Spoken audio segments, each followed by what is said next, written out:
Revoilà la Golf cabriolet après une éclipse de près de 10 ans. Elle est toujours de la race des purs cabriolets. Elle n'a pas cédé à la mode du toit rigide et dispose d'une véritable toile à l'ancienne en guise de chapeau. Vendu à 44 000 exemplaires en France depuis 1979, ce grand classique de la voiture découvrable revient sur le marché auréolé de son prestige de naguère. Première et visible évolution esthétique, cette nouvelle Golf cabriolet abandonne le si caractéristique arceau de sécurité qui avait valu aux 3 générations qui l'ont précédé le délicieux surnom de panier de fraises. À la place, on retrouve 2 arceaux de sécurité dissimulés dans la carrosserie qui sauront jaillir de leur tanière si la voiture a la mauvaise idée de passer sur le dos. La capote en toile a un énorme avantage par rapport au toit rigide. Elle est beaucoup moins encombrante une fois repliée. Cela permet de conserver au véhicule un arrière agréablement proportionné.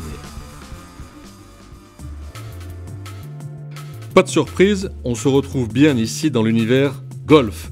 Tout est bien à sa place, sérieusement construit et assemblé. Décapotée, la ceinture de caisse, cette ligne qui court de l'avant du pare-brise jusqu'à l'arrière de la voiture, apparaît d'une grande pureté. Les sièges sont très enveloppants et reculent suffisamment loin pour les grands gabarits. Bonne surprise, les 2 places de l'arrière ne sont pas symboliques. Elles pourront accueillir sans problème 2 enfants et même 2 amis adultes pour la balade.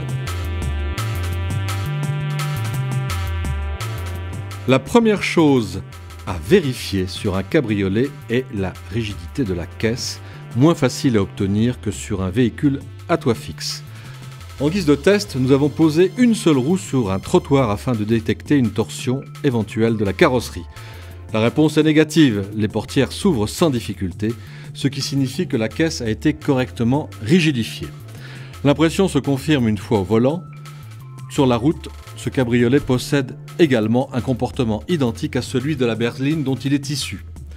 Capoté, le silence à bord aux vitesses légales est tout à fait comparable à celui d'une Golf classique. Il faut dire que la toile dispose d'une triple épaisseur et, à l'instar d'une Porsche Boxster cabriolet, son premier segment est rigide et s'accroche à merveille en moins de 10 secondes sur le haut du pare-brise.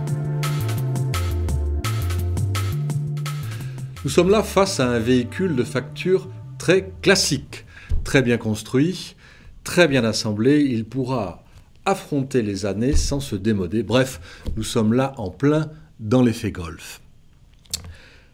Ce véhicule dispose d'une large gamme de moteurs, d'un 105 chevaux diesel à un 211 chevaux accouplé à une formidable boîte double embrayage. Et cette large gamme de motorisation associée à une belle qualité de construction font que tous les ingrédients du succès sont probablement réunis. Hélas, il faudra attendre la fin de l'année pour voir arriver cette Golf cabriolet en concession. Mais tant pis, on l'achètera pour l'hiver. Et nos amis britanniques, hollandais, scandinaves le savent bien, le cabriolet, c'est plutôt une voiture